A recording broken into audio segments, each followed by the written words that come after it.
Jen, meron kang sariling abogado magtatanggol sa'yo. Opo. Pati yung mga ginamit nilang witnesses na kunwari ang tawag sa kanila ay resource person. Opo. Pero sa nangyari, dahil nakita ko rin talagang lahat ng kinuha nilang testigo o sa resource person, talagang may galit lahat sa dating Pangulo. Opo. Nakita mo, meron silang ginamit na affidavit nung Colonel Garma. Yes. Meron silang ginamit na affidavit nung isang Las Canas kang Opo, Lascana at saka si Matubato. Oo. Paano papayagan ng korte yun dyan? Sa tunay na korte, hindi papayagan yun. Bakit to? Unang-una, kinakailangan i-present mo muna yung tao sa korte at susumpa siya na siya may gawa nun. Ayun. Bago mo affidavit magamit na yun. yun, Bago mo magamit yun, laban dito sa taong inaakusa mo. Paano po kung sworn affidavit nila na panumpaan niya sa harapan ng abogado? Di ba? Hindi kasi ihaharap kasi nung kanyang abogado, pero bago niya mamarkahan na isang ebidensya yun, dadaan ka sa proseso. Ayun. Kung halimbawa nasa prosecution siya, meron ka ba kanyang affidavit na ginawa tungkol sa iyong pagpapahayag? Kasi ngayon pinapayagan na yung judicial affidavit Opo. para lang mapadali yung paglilitis. Susumpa ka ngayon. Harap ka sa korte. Nasaan ba yung Las Canas? Dumating ba yung Las Canas? Wala po. Pinanumpaan ba niya yung affidavit na ginamit ng isang ano pangalan, Luistro? Opo. Congresswoman Luistro. Abogada siya. Pero sa totoo lang, nakalimutan niya na hindi niya pwedeng gamitin yun. Maling-mali yun eh. Iharap mo muna yun. Lumang affidavit ata yun kung parang sa Senado pag ginamit. Ipalagay na natin. Palagay na natin.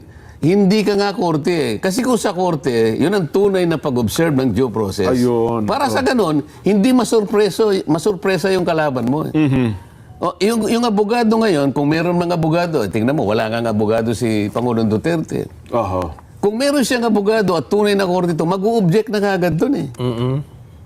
Your Honor, there is no basis. Nasaan po yung Las Canas? Hindi po natin alam kung pirma po niya yan. Yan po Xerox copy po yan. I want to see the original copy or the certified true copy. Aabutin ka na sari-saring objection bago mo magamit yung affidavit na yan. Kung tunay kang abogado, hindi mo gagawin yun eh.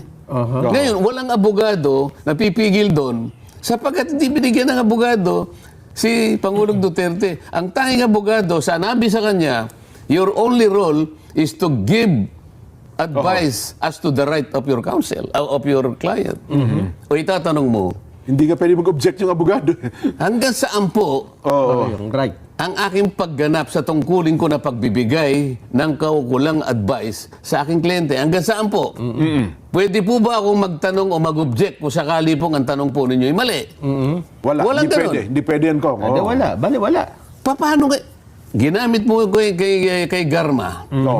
Kaya nga ang gusto ko kung ako'y makakadalo ron isang araw, ang una kong i-cross-examine. Kasi alam ko, tunay na korte, cross-examination na yun. Yes po. Gusto kong suriin yung affidavit ni Colonel Garma. Bago natin magamit. Bago natin magamit. Testingin muna natin kung yung pagkakagawa ng affidavit niya ay totoo. Kasi merong requirements eh. Halimbawa, extrajudicial confession yun eh. Ang isa sa mga requirements para sa isang legitimate na extrajudicial confession kagaya ng affidavit, kailangan kanya the confession must be voluntary. Okay. Opo. Halimbawa, nandiyan sa harap natin si Colonel Garma. Colonel Garma, nung pong gawin ninyo itong affidavit ninyo, di ba nakakulong kayo? Opo. Nakadetain po kayo eh. Sa kamera. Okay. Ito po yan. Simple lang. Paano po ninyo ako makukonvince at ang aking mga kasamahan na ginawa po ninyo ito ng buong puso? Voluntaryo. Na voluntaryo.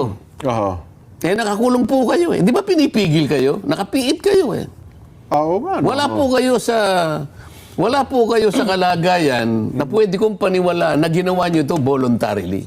Nakakulong ka eh. Sa isang neutral ground, hindi gano'n. Kahit na po grade 1, maaari niyang isipin. Huwag na po bilang isang abogado. Nakakulong ka, di ba? Wala kang Paano mo sasabihin voluntary? At sa pangalawa, it must be made with the assistance of a competent and independent counsel, preferably of the confessant's choice. So may tumulong po bang abogado? Opo. Sino nagbigay ng abogado sa'yo?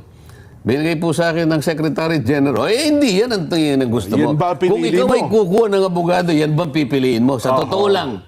Wala ka pa kakilalang abogado? Meron po. May pinagtitiwala? Meron po. Ba't di yun ang ginawa mo? Oo nga naman. Mga ganito lang. At marami pang iba para ma-establish mo na yung kanyang affidavit ay totoo. Ngayon, punta tayo doon sa ano. Wala kang abogado ang Pangulong Duterte. Sinadya niya sigurong ganun para lamang makita ng buong daigdig kung paano ang ginawa sa kanya. Pero paano po yung appearance? Sabi ko kasi nag-enter ng appearance yung tatlong abogado. Wala nga siya sa posisyon Ayun. na idepensa si Pangulong Duterte kagaya ng pagdepensa ng isang tunay na abogado sa harap ng korte. Sapagkat ito ay hindi korte, kagaya ng sinasabi natin, si Nelson yata ang nagsabi, nagkukunwa silang korte. Iba yun eh. Iba yung korte sa nagkukunwang korte. Walang due process eh. O ano pa yung isang requirement ng due process niya? Kung pinag-uusapan ay criminal law. Meron kang karapatan ay confront mo yung nag-a-accuse sa'yo. Paano niya i-confront yung Las Cañas? Sabihin mo nga sa akin. Paano niya i-confront yung nag-appear doon sa Zoom? Asierto ata ang pangalan. Opo, yun. Kinwesto niya yung kong. Alam mo kung nandun lang ako, magkakagulo kami ron eh. Pipigilin ko lahat dun eh. Sasabihin ko lang, Mr. Chair, naintindihan po ba niyo yung due process? Paano po ginagamit ni Congressman Luis Tro ito pong affidavit na Las Cañas? Bilang isang abogado, hindi po pwede po yan. Wala pong nag-authenticate dito na iyan po ay nanggaling talaga kay Las Cañas. Nasaan po yung pirma niya? Ba't di po dumating dito? Ba't po nyo gagamitin yan? Laban sa kanya. Wala siyang pagkakataon na i-confront si Las Cañas. Ano pong nangyari rito? Ang nangyari po, anong tawag doon sa korteng yun? May tawag kayo sa korteng gano'n eh. Kangaroo court. Kangaroo court po nangyari. Kaya ang tawag po dito, inquisition. Inquisition. Nako. Isang pagdinig, isang pag-iimbestiga na walang puwang ang pagbibigay ng atensyon sa karapatan ng haharap sa'yo. Wala nga lahat ito eh. Ayun. Kaya pala nung questionin ng dating Pangulo, yung asyerto, sabi ni dating Pangulo, nasaan po yung asyerto? Bakit po hindi humarap yan? Sabi nung ni Chairman Barbers, nagtatago po sa akin. Kami nga po, hindi rin namin alam kung saan naroon eh. Pero pinapayagan po ng committee ito ang kanyang testimonya sa pamamagitan po ng Zoom.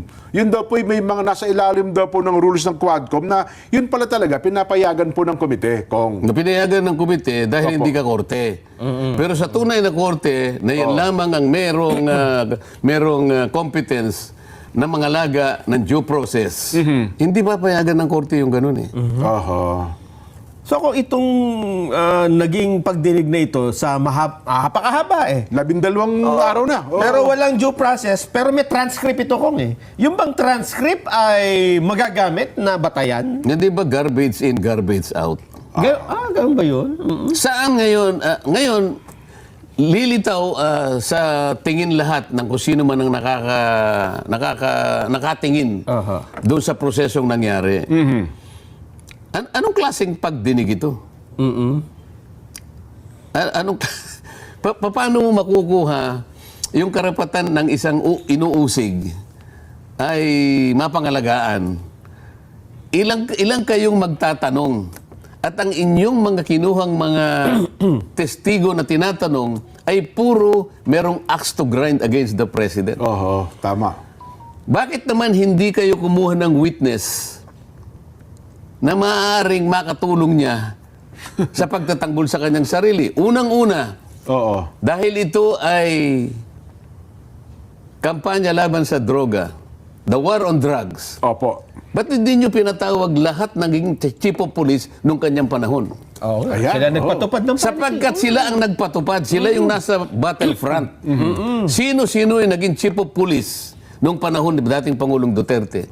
Bakit hindi nyo sila tinawag dito? Sapagkat silang unang-unang makapagpapaliwanag kung paano isinagawa Oo nga. Aha.